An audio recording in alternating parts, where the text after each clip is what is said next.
Segala pujian, hormat, kemuliaan hanya bagi Engkau Tuhan, sebab Engkau saja yang layak untuk kami tinggikan. Terima kasih Tuhan, biar ibadah kami hari ini meninggikan nama Tuhan. Bahkan firman Tuhan boleh tertanam dalam hati kami. Urapi hamba-Mu yang tidak ada apa-apanya Tuhan. Roh Kudus-Mu turun atas setiap kami, mengurapi setiap kami, sehingga kami boleh mengerti akan kebenaran firman Tuhan. Di dalam nama Yesus yang percaya, Tuhan memberkati kita, katakan bersama. Amin, amin. Silakan duduk Bapak Ibu, shalom. Bagaimana kabarnya hari ini? Pasti semakin luar biasa karena kita punya Tuhan yang luar biasa. Iya, tema hari ini adalah iman dan kekudusan Henok, saudara. Henok itu tidak terlalu banyak tercatat kisahnya di dalam Alkitab, ya. Tetapi kalau kita melihat dari Kejadian pasal yang ke-5, Henok itu adalah keturunan ke-7 dari Adam, ya. Dan saudara, kalau saudara membaca di kitab Kejadian pasal yang ke-5 itu, ya, di sana ditulis bahwa Adam memperanakan ini, memperanakan itu, dan semua umurnya itu rata-rata 900 tahun, 800 tahun, ya, ketika mereka mati. Tetapi Henok dia hanya berumur 365 tahun. Ya, tapi kenapa nama Henok tercatat di Alkitab? Semua orang yang namanya tercatat di Alkitab pasti ada sesuatu yang luar biasa. Amin apa amin? Kalau enggak luar biasa dosanya, luar biasa benernya. Ya, jadi kita mau ambil yang mana ini? Yang luar biasa tentu benarnya, amin. Ya, yuk kita lihat bersama Kejadian pasal yang ke-5, saudara. Ya, ayat yang ke-18 saja, nanti saudara baca ayat dari yang pertama ya, karena saya akan langsung lompat, nanti kelamaan tuh nama-nama semua. Kejadian 5 ayat 18 berkata, kita lihat sana ya, di firman Tuhan berkata, setelah apa? Yared hidup 162 tahun, ia memperanakan Henok. Jadi nama papahnya Henok itu siapa? Yared, ya, dia keturunan ke-7 Henok ini dari Adam. Jadi ini manusia awal-awal ya. Lalu ayat yang ke-19 dikatakan, ya, ayat 19, dan Yared masih hidup berapa? 800 tahun setelah ia memperanakan Henok, dan ia memperanakan anak laki-laki dan perempuan. Jadi dia masih hidup 800 tahun lagi. Ya, semua kalau saudara baca dari atas-atas itu 900, 800, 900, 800. Ayat yang ke-20 dikatakan di sana, jadi Yared mencapai umur 962 tahun, lalu ia mati. Nah, ayat 21 berkata, setelah Henok hidup berapa? 65 tahun, ia memperanakkan Metusalah. Ya, jadi Henok hidup nih 65 tahun, dia punya anak namanya Metusalah.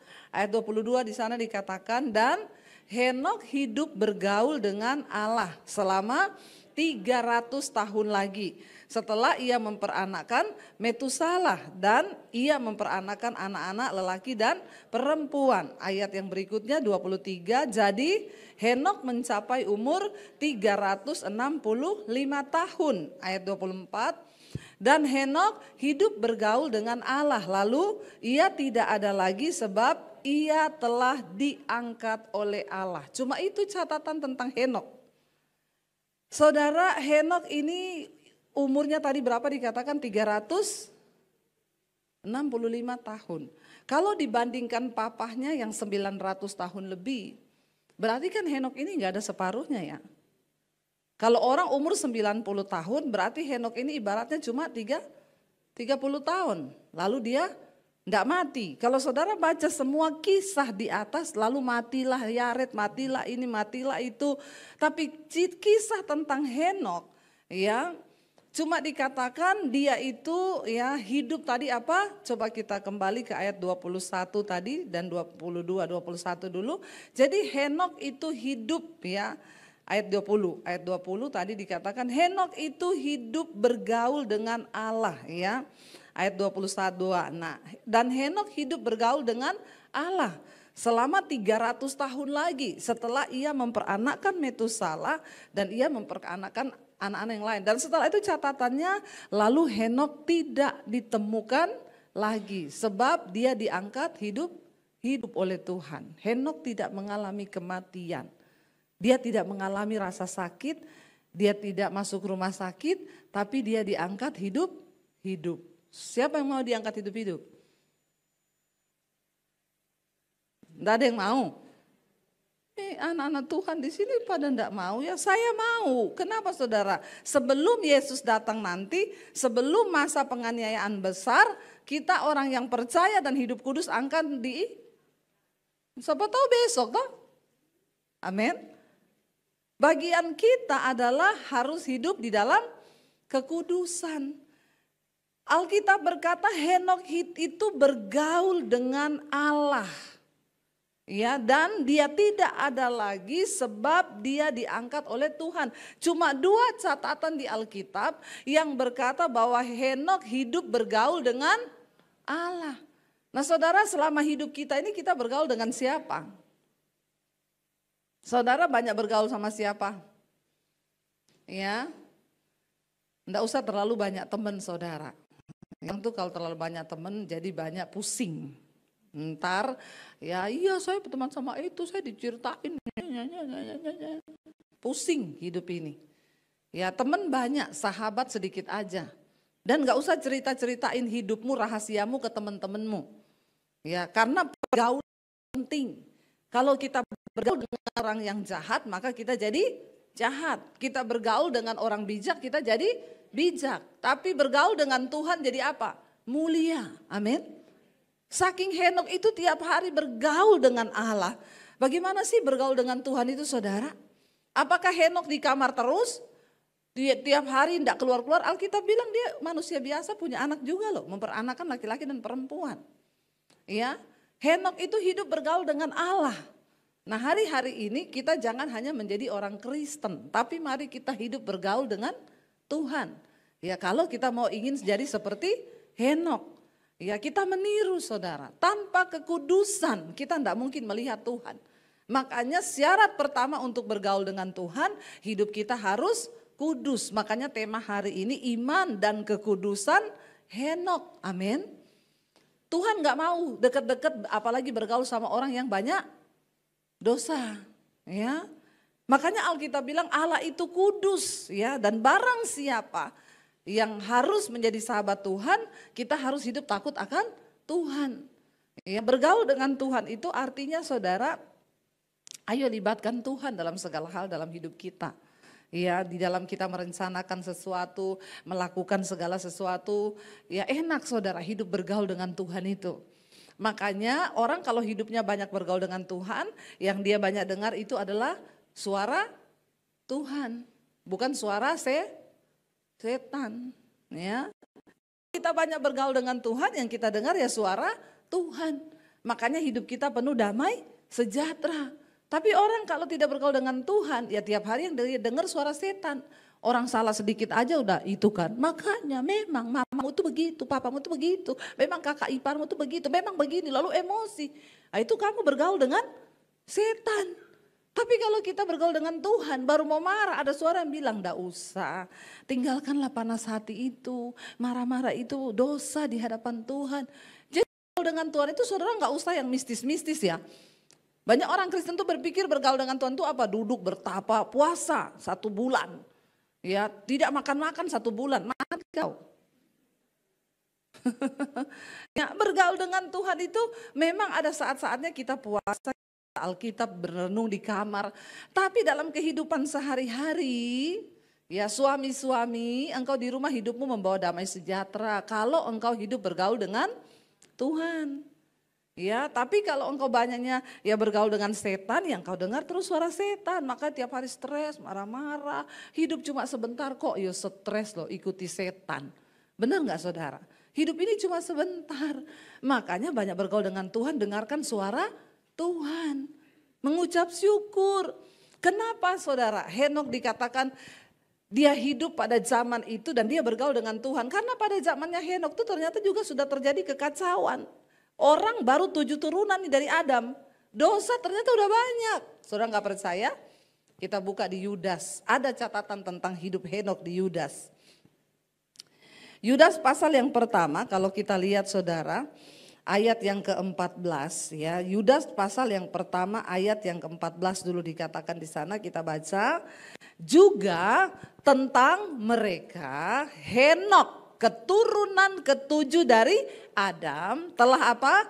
Bernubuat, katanya sesungguhnya Tuhan datang dengan beribu-ribu orang kudusnya, ayat 15, hendak menghakimi semua orang dan menjatuhkan hukuman atas orang-orang fasik karena semua perbuatan fasik yang mereka lakukan dan karena semua kata-kata nista yang diucapkan orang-orang berdosa yang fasik itu terhadap Tuhan. Henok adalah orang pertama yang berbicara tentang eskatologi di dalam Alkitab, yaitu ilmu tentang kedatangan Tuhan. Henok, ya. Kenapa Henok diangkat Tuhan hidup-hidup? Ya, dia ternyata sempat di dalam generasinya dia mengucapkan, saudara, tentang satu saat nanti Tuhan akan datang dan dia akan menghakimi semua orang fasik. Nah, ternyata di zamannya Henok itu orang-orang hidup seperti apa? Coba kita lihat dari Yudas pasal yang pertama ini, ya. Kita lihat ayat yang ketiga mulai, saudara. Inilah orang-orang di zamannya Henok, makanya Yudas menuliskan demikian. Seperti apa zamannya Henok saat itu, kita baca. Saudara-saudaraku yang kekasih, sementara aku bersungguh-sungguh berusaha menuliskan kepadamu tentang keselamatan kita bersama, aku merasa terdorong untuk menulis ini kepada kamu dan menasehati kamu. Ini Yudas yang tulis ya. Supaya kamu tetap berjuang untuk mempertahankan iman yang telah disampaikan kepada orang-orang kudus ya. Lalu dikatakan di sana ayat yang keempat, sebab ternyata ada orang-orang tertentu yang telah masuk menyusup di tengah-tengah kamu, yaitu orang-orang yang telah lama ditentukan untuk dihukum. Jadi memang ada orang yang sudah ditentukan untuk binasa, saudara. Karena memang hatinya itu nggak mau bertobat. Ya, makanya saya tidak heran kalau saya nasihati orang Kristen, kamu tuh mau bertobat begini, ya siapa tobat-tobat? Oh, memang ini ditentukan untuk binasa. Karena memang hatinya kebal, tidak mau dengar firman Tuhan. Tuhan kan udah tahu, kayak Yudas sendiri, ya dia akhirnya ya menjual Tuhan Yesus. Ya, Yudas yang menyangkal Yesus ya, bukan Yudas murid Yesus yang ini. Dia itu kenapa, saudara? Karena memang dia ditentukan untuk binasa. Tuhan tahu memang hatinya itu bakal seperti itu. Lalu dikatakan di sana, mereka itu adalah siapa? Orang-orang yang fasik yang menyalahgunakan kasih karunia Allah kita. Jadi ternyata memang banyak orang Kristen pun zaman sekarang ini menjadi orang-orang fasik yang menyalahgunakan apa? Kasih karunia. Enggak apa-apa. Ya, mau dosa kasih karunia. Untuk apa Yesus mati bagi kamu? Dia turun dari sorga kok kamu masuk neraka? Kan kita sudah diberi kasih karunia. Nah, ini orang-orang yang menyalah. Jadi ternyata di dalam Alkitab sudah ditulis. Akan ada orang-orang yang menyusup. Masuk ke dalam pengajaran-pengajaran Kristen. Kalau dikatakan menyusup berarti memang mirip. Makanya gak ketahuan toh. Kalau serigala masuk ke domba langsung ketahuan gak? Ya ketahuan orang dia serigala, tapi serigala berbulu. Nah itu namanya penyusup. Kelihatannya seperti kita. Kelihatannya pendeta. Tapi firman Tuhan bilang dari buahnya saudara harus mengenal. Tidak bisa dibohongi saudara. Buah berbicara. Ya, makanya di sini dari zaman dulu ternyata dikatakan sudah ada orang-orang fasik yang menyalahgunakan kasih karunia. Mereka itu menyusup ke dalam orang-orang Kristen. Mereka itu menyalahgunakan kasih karunia untuk apa? Melampiaskan apa? Hawa nafsu mereka. Dan yang menyangkal satu-satunya penguasa dan Tuhan kita Yesus Kristus. Jadi di zaman Henok pun memang sudah ada orang-orang yang hidup tidak takut akan Tuhan. Terjadi lagi di zaman Yudas, mirip seperti di zaman Henok dulu. Orang tidak menghormati Tuhan. Ya, mereka bebas melakukan dosa, mereka hidup dalam kenajisan, persinahan, kepahitan, segala dosa. Tapi bilangnya apa? Kasih karunia. Hati-hati dengan pengajaran kasih karunia. Ya enggak apa-apa kok, Tuhan mengampuni kau terus. Ya, Gereja itu kan bengkel, nanti hari ini rusak, besok lagi kau rusak lagi, datang lagi ke bengkel, lusa rusak lagi, tahun depan rusak lagi, rusak terus sampai bertahun-tahun. Ya kalau saya jadi bengkelnya, saya bilang saya enggak mau Pak layani mobilmu ini rusak terus, buang aja nih mobil, iya enggak? Orang mobil kok rusak terus, jadi anak Tuhan kok enggak tobat-tobat, hidup berdosa terus jatuh lagi. Tuhan juga tahu ya kejatuhan yang seperti apa. Kalau kita jatuhnya ini cuma marah, oh memang saya lepas kontrol ya, saya tadinya enggak kepengen marah sih. Tapi akhirnya marah, ampuni aku Tuhan. Itu Tuhan maklumi, itu dosa namanya hilaf. Tapi kalau berzina, selingkuh, homo itu bukan hilaf, itu doyan. Ya perlu bertobat. Jangan main-main dengan kasih karunia loh saudara. Ya kita bicara tentang kekudusan hari ini saudara. Ini zaman sudah mau selesai dunia ini. Kemarin ya Elon Musk orang pertama sudah berhasil dipasang chip di otak. Ya ini lagi dalam masa pemulihan. Tanggal 29 Januari kemarin percobaan pertama pemasangan chip di otak manusia. Ya saudara, kita ini semua data kita kan sudah diambil. Ya nanti kan ke depan ini memang ini Alkitab yang ngomong, Tuhan bilang, Kitab Wahyu bilang. Semua orang akan dipasang tanda itu, dan siapapun yang tidak pakai tanda itu tidak bisa beli, tidak bisa jual. Ya, chip itu nanti akan dipasang. Chip itu apa saudara? Saya pikir-pikir chip itu paling ya ini loh, SIM card kita ini kan di sini sudah ada M-banking. Makanya sekarang semua sudah sinkronkan antara NIK sekarang sama chip. Jadi ke depan orang nggak bisa ganti-ganti nomor lagi. Ini semua sedang diproses menuju kepada pemasangan chip. Nanti ketika tiba waktunya, dulu saya pikir, wah masih lama. Memang waktu saya berkhotbah awal-awal dulu saya bertobat, saya baca tentang artikel itu. Ya, mereka bilang perusahaan Mondex itu bilang mereka akan usahakan pembuatan chip itu sudah selesai 2020. Waktu saya khotbah dulu saya bilang, waduh masih 2020 masih lama itu. Mungkin saya masih hidup atau sudah mati kali. Ternyata ini sekarang sudah 2024. Iya enggak? Dan tanpa terasa, dan memang itu terus saudara, ya berlaku. Makanya saya bilang ya memang saudara ini akan mengarah ke sana. Ya kita nih sekarang sudah KTP kita semua sudah elektronik kan. Saya tuh loh dikejar-kejar dari kelurahan, Bu pergi ke Dukcapil Bu, sana foto Bu, supaya ibu enggak usah bawa KTP yang ada ini lagi. Ibu sudah dipasang aplikasi di handphone, semua aplikasi saudara. Ya, jadi nanti kita, ya saya bilang enggak mau saya Pak, jangan dulu, kenapa? Nanti kalau pemasangan chip saya duluan yang dipanggil. Iya, karena saya sudah ada di aplikasi. Ya, ini semua mengarah saudara. Dulu saya pikir gini, enggak mungkin lah di Indonesia mau pakai gitu. Orang semua juga belum ada bisa pembayaran, semua pakai cash. Sekarang saudara di kampung-kampung, saya lihat mas-mas itu, mas beli rokok ya berapa? Bayarnya pakai apa? OVO ya. Ya ini scan, ting. Ih orang di desa saudara, bayar pakai apa ya? Dana ya, ting. Oh memang benar, semua sedang mengarah ke sana.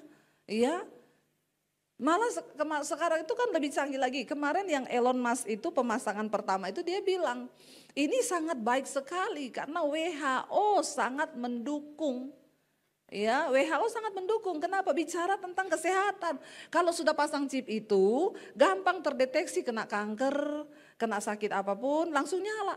Saya pertama pikir gimana ya? Teman saya saudara, teman saya itu dia sekarang pakai, nggak tahu kayak alat apa itu ya ditanam di sininya dia kayak chip saudara. Kita lagi makan, bunyi HP-nya, tididit. Kenapa Pak? Aduh gula saya naik. Loh kok bisa tahu? Iya Bu, ini ada chip dipasang di sini. Jadi ini disinkronkan ke handphone saya aplikasinya. Jadi dia lagi makan, tidit, gula naik. Berhenti makan saudara. Karena alarmnya bunyi. Canggih ya Pak ya. Kalau kita tidit, jatuh tempo. Haleluya. Kalau saya bilang sama dia, saya enggak Pak, HP saya bunyi tidit apa? Saldo naik, amin. Ngapain gula naik dipantau saudara. Ya, tapi ini akhir zaman dan benar-benar terjadi. Nanti semua akan dipasang, kolesterol naik, nanti dipasang di aplikasi, semua aplikasi. Dan hidup kita ini semua bicara tentang frekuensi. Bayangkan saudara. Ya ini aja manusia mulai dikontrol kan loh. Chip gula bunyi, tidak lagi makan, stop makan. Sudah dikontrol nggak? Iya. Ya. Tanpa kita sadari saudara. Dan bisa dihentikan kan? Nggak bisa ini dihentikan. Ini adalah penggenapan firman Tuhan. Kita hanya bisa mensosialisasikan ini adalah firman Tuhan. Mau di stop enggak bisa, mau suruh pemerintah stop enggak bisa. Memang firman Tuhan harus digenapi.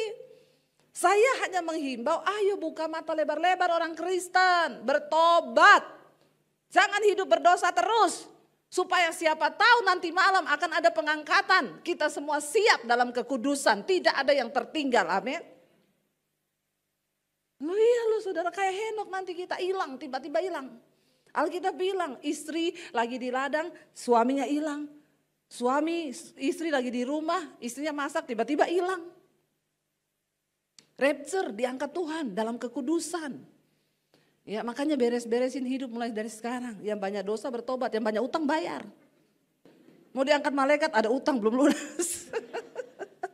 Ya, cukupkan dirimu dengan apa yang ada padamu, amin. Hidup tuh enggak usah maksa. Kalau ada dipakai, kalau dikasih dipakai, enggak usah, amin. Ya saya kalau dikasih orang barang mahal ya tak pakai, dikasih. Ya kalau enggak usah beli, amin. Bisa enggak saya beli? Bisa, tapi aku mau. Ya uangnya bisa buat jadi berkat yang lain. Daripada, benar saudara, ayo kita buka mata loh hari-hari ini. Kita ada di penghujungnya akhir zaman. Dan pengajaran-pengajaran orang-orang yang menyusup ngomongin tentang karunia, kasih karunia semakin banyak. Nggak apa-apa dosa, nggak apa-apa. Wong Tuhan sudah mati kok buat kita. Ya masa sih kita nggak masuk surga? Yesus aja turun dari surga karena kasihnya menyelamatkan kita. Masa cuma karena kita homo, kita lesbi, kita selingkuh, kita kepahitan. Masa kita nggak masuk surga? Orang kudus, Henok hidup kudus. Bergaul dengan Tuhan, terangkat hidup-hidup. Ya, jadilah sahabat Tuhan. Lalu kita lanjut ayat yang berikutnya dikatakan dosa-dosanya apalagi saudara di sana. Ya, kita lanjut Yudas tadi, ya. Tetapi sekalipun kamu telah mengetahui semuanya itu dan tidak meragukannya lagi, aku ingin mengingatkan kamu bahwa memang Tuhan menyelamatkan umatnya dari tanah Mesir, namun sekali lagi membinasakan mereka yang tidak percaya. Memang mereka dibawa dari tanah Mesir, tapi semua binasa di padang gurun akibat dosa. Memang Yesus turun dari sorga untuk menyelamatkan kita. Tapi orang yang tidak menghormati kasih karunia Allah akan dibinasakan. Memang Tuhan mengasihi. Dia selamatkan bangsa Israel dari Mesir. Tapi ingat, dia juga bunuh mereka di padang gurun karena kedegilan dan keras hatinya mereka yang tidak mau bertobat. Itu perlu kita ingat saudara. Jangan cuma ingat kasih Tuhan itu juga menghukum. Ketika pertama kali Yesus datang ke dalam dunia membawa kasih karunia, ya, yes. Tapi kedua kali dia akan datang sebagai hakim yang adil untuk menghukum dunia.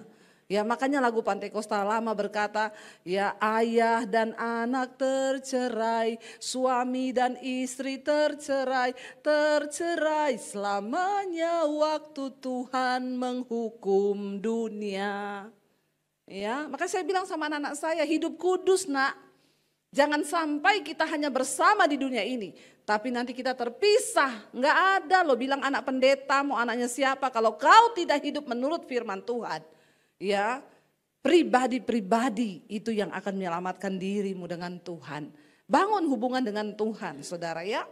Ayat yang berikutnya dikatakan, ayat yang kelima, ya ayat yang keenam. Dibilang di sana saudara, dan bahwa ia menahan malaikat-malaikat yang tidak taat pada batas-batas kekuasaan mereka, tetapi yang meninggalkan tempat kediaman mereka dengan belenggu abadi di dalam dunia kekelaman sampai penghakiman pada hari besar. Malaikat aja ditawan, ditahan dalam batas-batasnya Tuhan. Siapa kita sampai kita ini ngomong kasih karunia terus. Ya ingat loh, Tuhan itu menghukum saudara.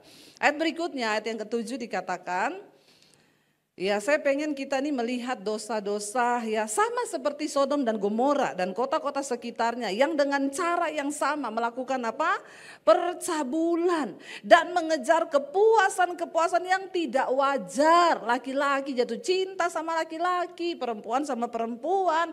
Mereka telah menanggung siksaan api kekal sebagai peringatan kepada semua orang. Kenapa Sodom dan Gomora dihancurkan? Menjadi peringatan buat kita saudara bahwa kita ini jangan main-main dengan kasih karunia Tuhan. Ya, namun ayat yang 8 berkata, namun demikian orang-orang yang bermimpi-mimpian ini juga mencemarkan tubuh mereka dan menghina kekuasaan Allah serta menghujat semua yang mulia di sorga, saudara. Kita lanjut ayat yang langsung aja ya, ayat yang ke-11. Celakalah mereka yang mengikuti, ayat yang ke-11 saudara ya. Waktunya udah hampir habis. Celakalah mereka yang mengikuti jalan yang ditempuh Kain, dan karena mereka oleh sebab upah menceburkan diri ke dalam kesesatan Bileam, dan mereka binasa karena kedurhakaan seperti Korah. Ayat yang berikutnya 12 dikatakan, saya pengen kita tahu dosa-dosa pada zaman itu. Mereka inilah noda dalam perjamuan kasih-Mu, di mana mereka tidak malu-malu melahap dan hanya mementingkan dirinya sendiri. Mereka bagaikan awan yang tak berair, yang berlalu ditiup angin. Mereka bagaikan pohon-pohon yang dalam musim gugur tidak menghasilkan buah. Pohon-pohon yang terbantun dengan akar-akarnya yang mati sama sekali. Perhatikan, tidak berbuah. Orang-orang ini tidak berbuah, nggak ada buah apa-apa. Malah buah kejelekan yang mereka hasilkan. Ayat yang ke-13 berkata, mereka bagaikan ombak laut yang ganas, yang membuihkan keaiban mereka sendiri. Mereka bagaikan bintang-bintang yang baginya telah tersedia tempat di dunia kekelaman untuk selama-lamanya. Memang kelihatannya bintang saudara, tapi akan dibinasakan oleh Tuhan. Ayat yang ke-14. Juga tentang mereka, Henok keturunan ketujuh dari Adam telah bernubuat, katanya apa? Sesungguhnya Tuhan datang dengan beribu-ribu orang kudusnya. Ya, dan ayat yang ke-15, hendak menghakimi semua orang dan menjatuhkan hukuman atas orang-orang fasik karena semua perbuatan fasik yang mereka lakukan, dan karena semua kata-kata nista yang telah diucapkan orang-orang berdosa yang fasik itu terhadap Tuhan. Ayat 5, ayat 16. Ini dosa-dosa mereka saudara ya. Ayat 16 dikatakan di sana, mereka itu orang-orang yang apa? Menggerutu. Lalu yang kedua apa? Mengeluh tentang nasibnya. Lalu apa? Hidup menuruti hawa nafsunya. Tetapi mulut mereka mengeluarkan perkataan yang bukan-bukan. Dan mereka apa? Menjilat orang untuk mendapat keuntungan. Ini loh tipe-tipe orang akhir zaman ini. Yang ada juga di zaman Nuh. Ya, mereka itu orang yang menggerutu, sukanya menggerutu. Hari ini saudara ada yang menggerutu? Puji Tuhan tidak ada karena lagi di gereja. Nanti kalau keluar dari pintu gereja. Menggerutu terus. Kenapa itu orang di padang gurun dibinasakan Tuhan? Menggerutu, bersungut, dan bukan cuma itu. Mereka itu orang yang suka mengeluh tentang nasib, ya nasib. Kenapa hidupku begini? Ya memang sudah nasibku. Ya, daripada menggerutu, daripada bersungut, mengeluh tentang nasibmu, lebih baik engkau bersyukur. Siapa tahu nasibmu bisa berubah. Amin. Ya, bisa nasib itu dirubah. Tergantung dari cara hidup kita. Saya ini ikut Tuhan susah terus. Tapi tidak pernah saya berbicara kurang ajar kepada Tuhan. Sekalipun sudah berat ya. Cuma nangis aku sama Tuhan. Tuhan berat. Ikut engkau itu berat. Tapi aku mau bersyukur aku sudah diselamatkan Tuhan. Dan tunggu kan Tuhan bilang kalau kau tidak menjadi lelah. Kau akan menerima hasilnya. Tuhan muliakan pada waktunya. Tapi yang namanya manusia lebih suka menggerutu. Apa dikit menggerutu, apa dikit mengeluh, apa dikit terus bersungut-sungut. Itu yang membuat bangsa Israel itu dibunuh di padang gurun.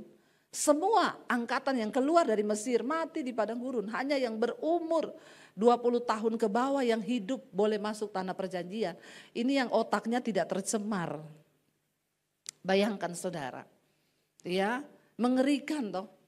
Dosa itu ternyata menggerutu, sudah tadi najis, hidup menuruti hawa nafsu. Tiap hari bersungut-sungut, hidup menuruti hawa nafsunya. Ya mulut mereka tuh mengucapkan perkataan yang bukan-bukan. Ya hati-hati anak-anak muda juga sekarang. Ya banyak menggerutu, nasib pun tidak akan berubah dengan menggerutu, justru terkutuk Alkitab bilang. Ini ternyata dosa yang sangat bahaya. Ya hidup menurut hawa nafsu, ya tidak peduli Tuhan, ya pokoknya ya mau bersinah mau apa terserah, ya. Tapi kan bagi Tuhan gak ada yang mustahil. Saya kemarin baru pulang dari Gunung Mas, ada ibu-ibu bersaksi. Ya Bu, saya bersyukur dapat channel ibu. Padahal saya sudah gugat cerai suami saya, surat cerai sudah keluar Bu. Saya gak tahan dengan suami saya ini, mabok, bersinah, narkoba. Ya pembohong, semua dosa udah adanya di dia, anak angkatnya Lucifer kayaknya. Ya, jadi Bu itu enggak mau berubah Bu, bayangkan sampai saya ini stres. Untung saya temukan channel ibu di tengah masa pandemi. Saya ngikuti semua khotbah-khotbah ibu, saya bersyukur, saya belajar bersyukur, saya enggak mau bersungut-sungut. Walaupun saya sudah terlanjur gugat cerai dia Bu, tapi saya mau Tuhan pulihkan. Saya doa seperti doanya ibu, hajar suamiku Tuhan supaya dia bertobat. Saudara dipulihkan Tuhan. Kemarin saya ketemu mereka suami istri. Ya suaminya bilang terima kasih Bu, puji Tuhan loh Bu. Aduh saya itu baru sekarang tiap hari dengar mesbah doa, mesbah syukur. Enggak narkoba lagi, enggak merokok lagi, enggak minum lagi, enggak mabok lagi, enggak judi lagi, enggak selingkuh lagi. Ya kenapa saudara? Karena ada istri yang mau duduk di kaki Tuhan. Ya berhenti menggerutu, berhenti mengeluh tapi mau menyerahkan hidup mereka ke dalam tangan Tuhan.